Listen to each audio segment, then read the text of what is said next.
Hey YouTube, Mustang Stampede. Checking out a new vehicle that we purchased probably about a month ago or so.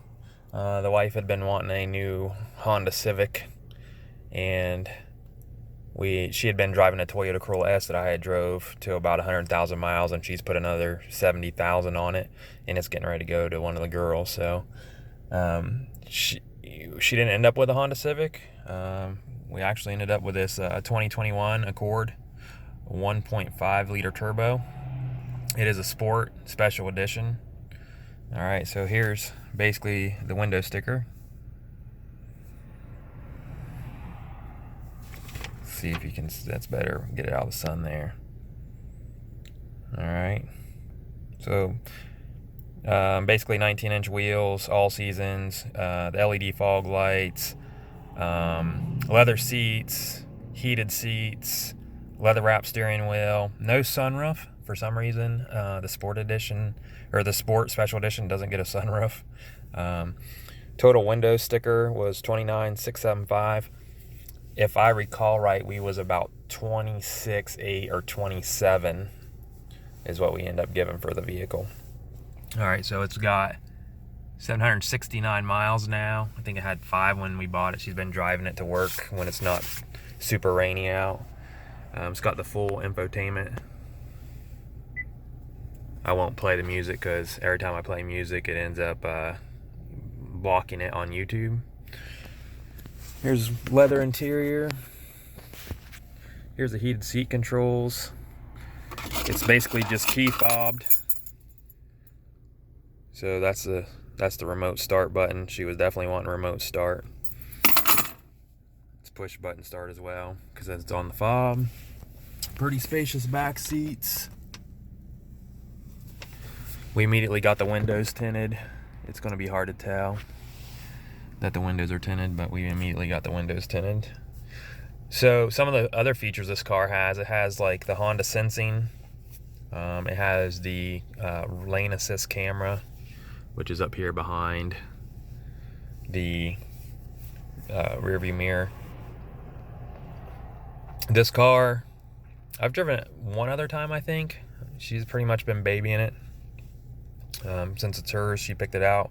How she ended up with the Honda Accord, she really wanted a Honda Civic. She's been saying that for 3 years now, maybe 2 years, something like that. And they had the one she wanted, but then she started looking at this Honda Accord. It was a sport, it was a special edition, and since that new body Honda Civic came out, she's like, they're everywhere now. Everywhere I go, I see them. It's not going to be something unique to me for a while. And Accord necessarily, not so much either, but these just came off the truck. It was a special edition. She liked it. The price was going to be a pretty decent price. So she ended up choosing the Sport Edition Accord. She really likes the color. The color of this one's going to be the San Marino red with the black interior. Once you get all the features on, I mean, there's so many features. I've played with it several times, but long story short, this car actually will drive itself around corners and stuff. Not super sharp corners, but if you're approaching a slight curve in the road and your hand is not on the wheels and you have every assist feature on, this car will drive itself around the road because it can see it knows where your lane is at, basically, with the lane keep assist. So all right, let's get rid of this window sticker here. And I need to turn this seat off because she has the seat up pretty high and it's getting pretty toasty. It is just automatic with paddle shifters.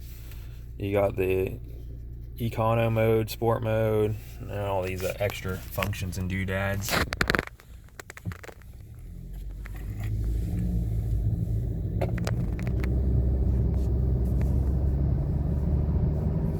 So basically with the econo mode on, as you see the dash turn green there, that means that you're getting the best fuel efficiency.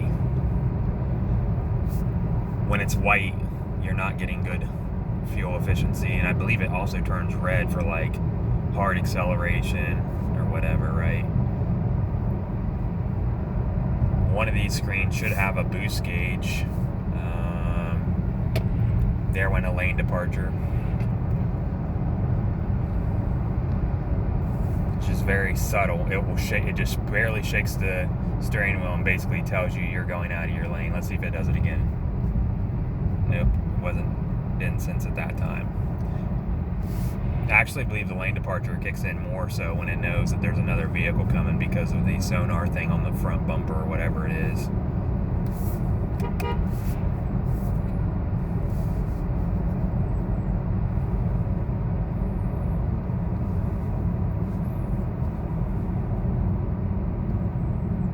Alright, let me make a quick stop here.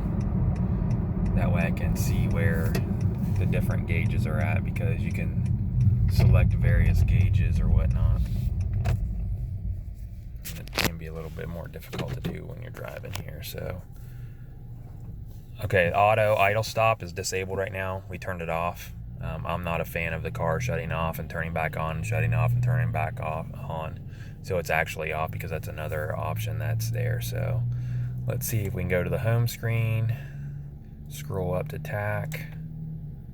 So there's your TAC.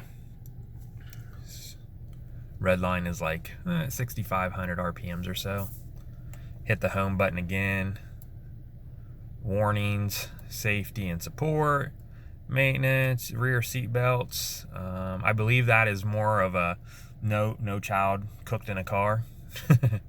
Not really funny, but you know, it has a rear seat belt alarm, so it basically, I think it basically, as long as those seat belts are activated and you try to get out of the car, it won't let you lock the car and different things like that. I know this car with a fob, you can set it to automatically lock the vehicle.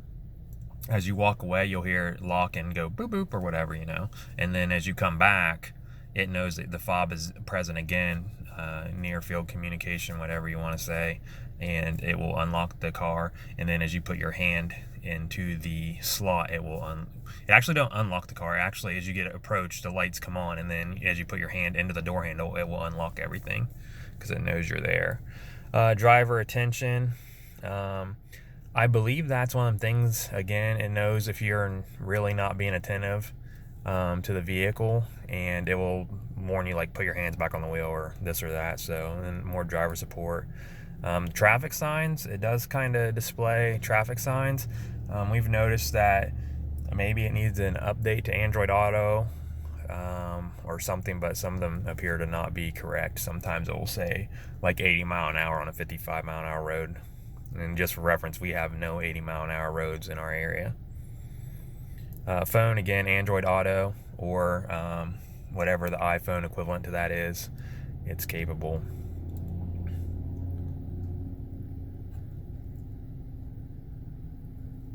Let's see if I can put in sport, click it, dismiss. I don't know why I can't see.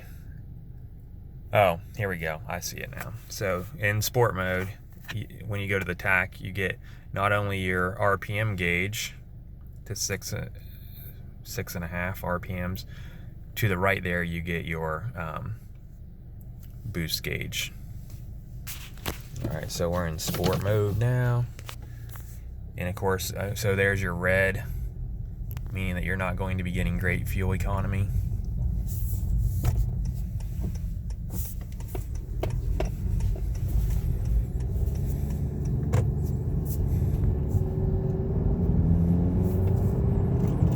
And immediately you can tell this car has more oomph when you put it in sport mode.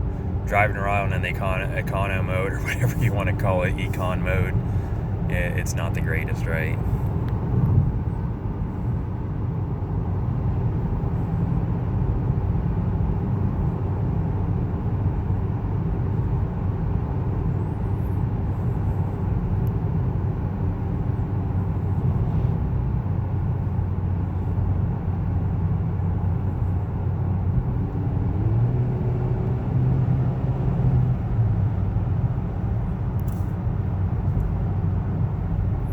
I believe anytime, now see, it's trying to warn me that I'm too close to the white line, which I'm not really too close to the white line, and the sun is just unbelievably bright out here today.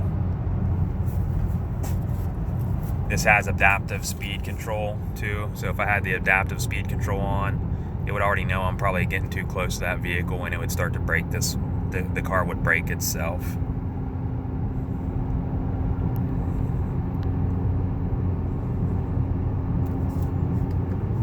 Yeah, there you go. As soon as you want to paddle shift, you can just, it kicked it down, and I can put it back up into 5. I believe it's a 7-speed. Yeah, 7-speed automatic.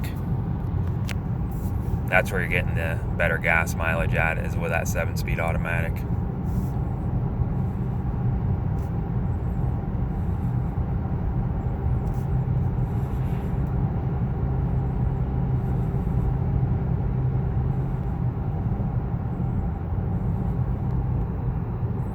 Pretty quiet cockpit, not a lot of road noise.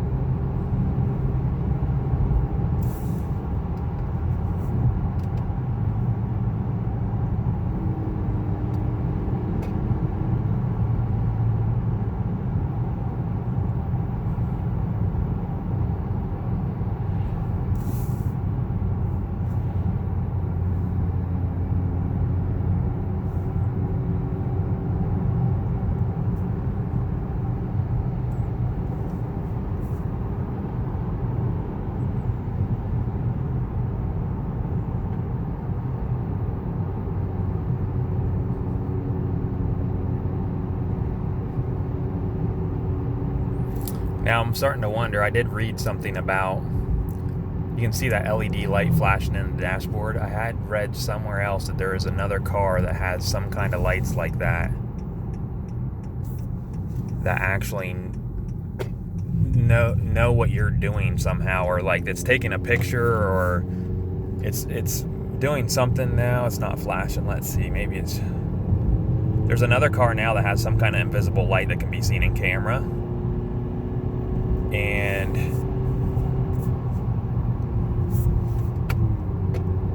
it knows if you're looking at the dash, or I don't know. There's something with a new car with some invisible lights that does something, which I don't see these flashing, so it might have just been the way the sun was hitting it.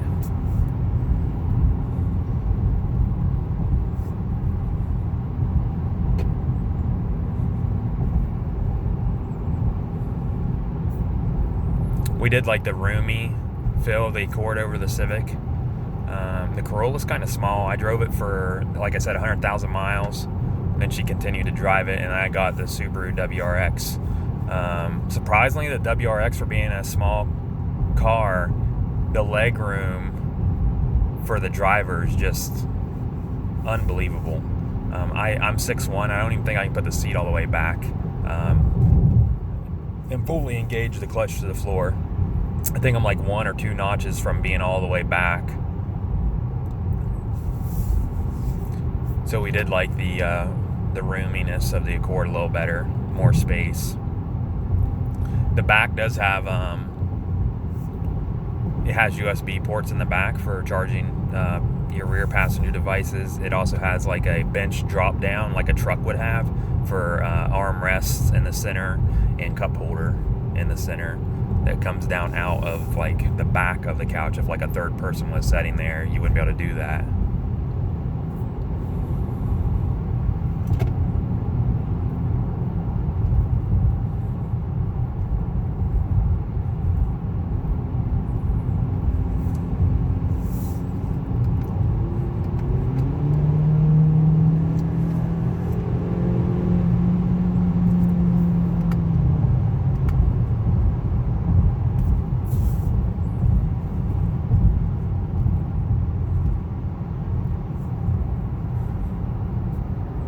There's the infotainment.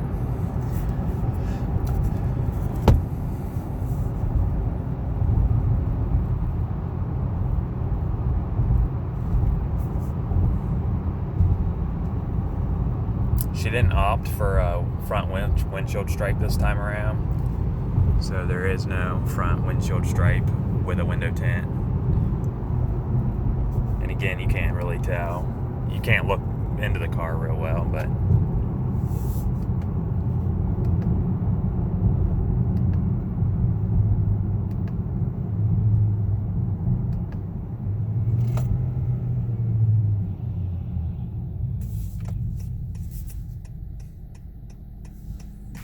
let's see, I don't know how to get it out of the, there we go.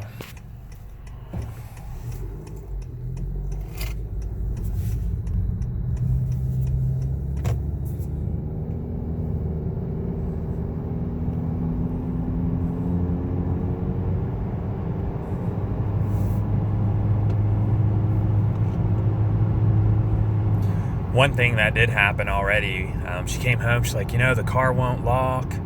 I don't know what's going on. It's making me mad. There's something wrong. So I started, and they had basically went to the store real quick over the hill to get some things. And so I came out, started looking at it. I figured she probably hit a button and changed one of the many settings that you can change in this car. And I went through and made sure that all the stuff was basically still enabled. Now it keeps giving me a lane departure for the white line to the right side of the car, but it's okay because I'm actually not. So, but anyway, what it boiled down to was when one of the girls got out of the car, she must have, if you've ever had a car where if you shut both doors at the same time, like one won't latch all the way, kind of like a pressure thing or whatever, one of the doors didn't shut all the way. So everywhere she went, it wouldn't lock. And when I finally got in the car, I was messing around, and I finally realized in the dash it was saying like a door is open. And so I jumped out and checked each door, and sure enough, one of the doors wasn't shut all the way. So she wasn't able to use the key fob the way like it would auto lock or anything, because it knew a door was unlocked anyway or not shut all the way. So it wouldn't let her do that. So. All right, so that's basically the drive around. Again, 777 miles now. Any comments or questions, let me know. If you are thinking about getting a 2021 Accord and you want to know more, let me know, and I'll try my best to answer questions or show you other features or whatever that you may want. And then I'll go ahead and do a walk around video as well as this little test drive video. All right, as always, thanks for watching.